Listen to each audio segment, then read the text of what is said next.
Good morning, dear students. Let's begin our political science class. It's my first session with you all, and today we are going to start with Democratic Politics, chapter number 1, class 10th, power sharing.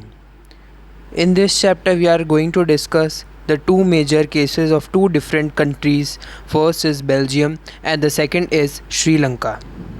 First, we will discuss about the regions and the distribution of population over there. The first area which you can see is called Brussels. It is the capital region, and here the Dutch people were in minority. This yellow part that you can see is the Flemish region, and here 59% of Dutch were present, and it was basically the benefit of education and economic development to the Dutch people because they were in majority.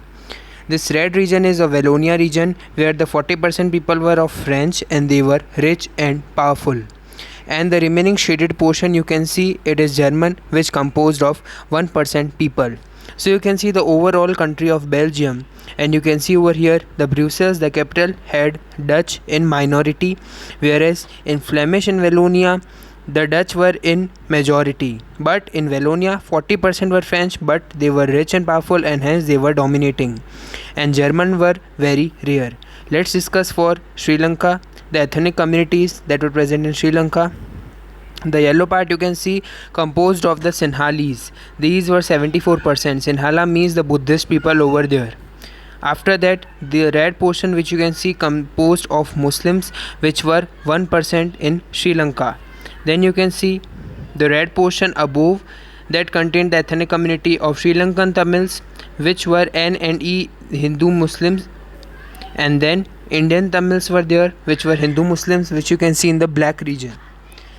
Now, both Sinhalese and Tamil were there, and 7% were Christians. Also, the Tamils formed the 18% of the total community. So you can see that Tamils were 18%, Sinhalese were 74%, and then Muslims were 1%, and the main ethnic dispute between were of Sri Lankan Tamils and Indian Tamils, and also of Sinhalese people that we are going to study in this chapter. Now, what were the reasons for alienation of Sri Lankan Tamils or majoritarianism in Sri Lanka? Majoritarianism means a procedure in which the majority people dominate over the minority, and it is illegal according to the laws. But this happened in Sri Lanka. The people who were in majority, the Sri Lankan Tamils, they dominated over to the Indian Tamils. Now, what were the reasons? The dominance of Sinhalese community due to the majority. As we know, in Belgium we saw 71% community comprised of Sinhala, and that's why they were majority over there, and hence they were dominant.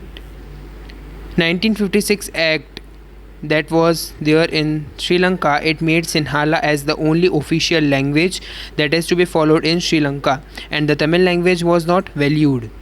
Preferential policies favoring Sinhalese in university position and jobs. The Tamils were not given any position in these jobs as well as in the universities, and the policies were in the favor of Sinhalese community, and the state was to protect and foster Buddhism only, as it was the religion of Sinhala people.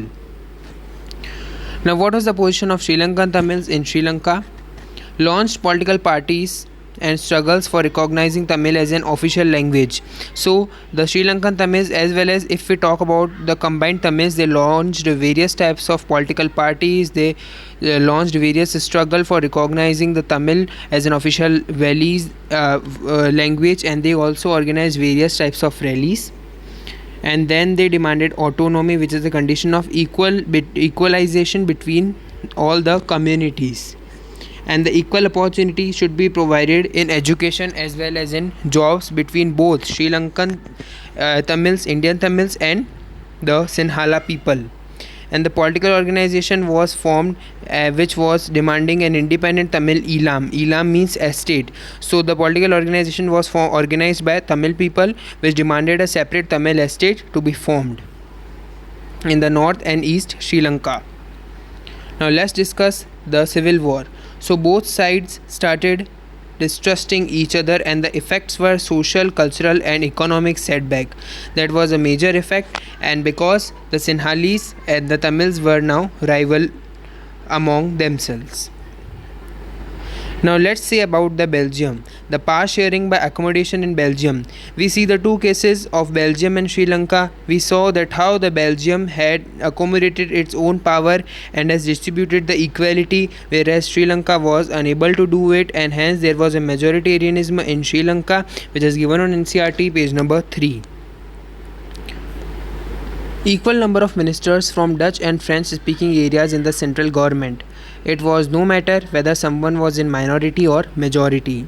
No single community can make the decisions unilaterally.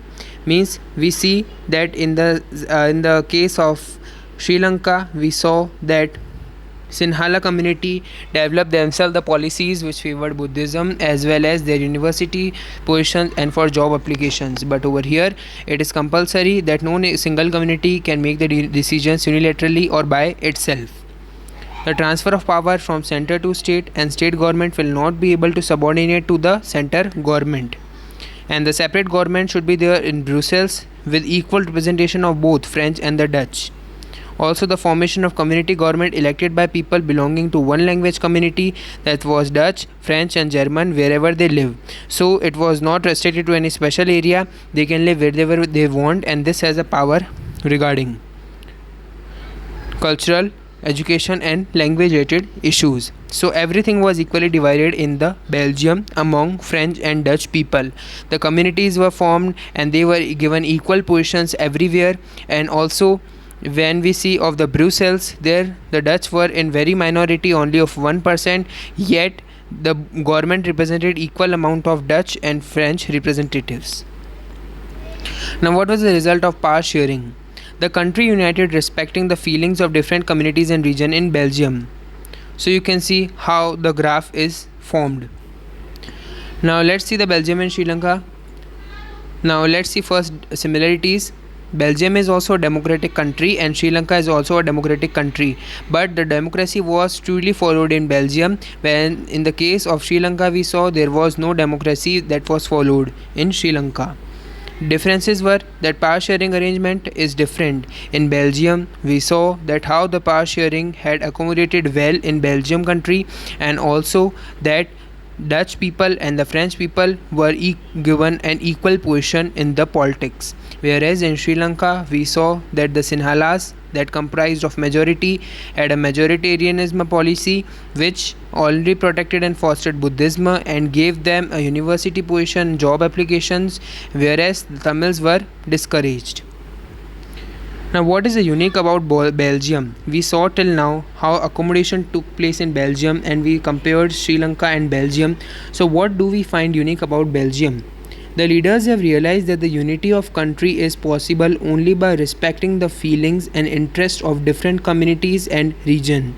We see that if every community has been given an equal position and its feelings are respected, that will be a major reason for the unity of the country. Whereas in Sri Lanka we saw that the Sri Lankan government did not focus much on it and Sinhala were in majority, and till now we see in Sri Lanka there are many discouraged things that were happening in the country. What was the drawback in the system followed by Sri Lanka? How was it different from Belgium? So the dominance of majority community that were Sinhalese by refusing to share power with Tamil, resulting in disunity, and it led to a small war in Sri Lanka. Now why is power sharing desirable in democracy? Why do we need power sharing in democracy? As the power sharing is very important, but why do we need it? So there are two types of reasons. First is the prudential reasons. Now what are the prudential reasons for power sharing necessary? That it reduces the conflicts between the social groups. When we see in Belgium there was no war between the communities of Dutch and French, as they had shared their power equally, and stability of political order. So the politics was stable, and that was the main reason, because of the giving equal position to both of the communities, and it had a better outcome also. And the second is the moral reason, that is it is the spirit of democracy, that is that we should share and we should give the equal rights. People have the right to be consulted for governing the practices, and power sharing is also valuable, that we know. That is the main reason. These are the main moral reasons that the power sharing is desirable.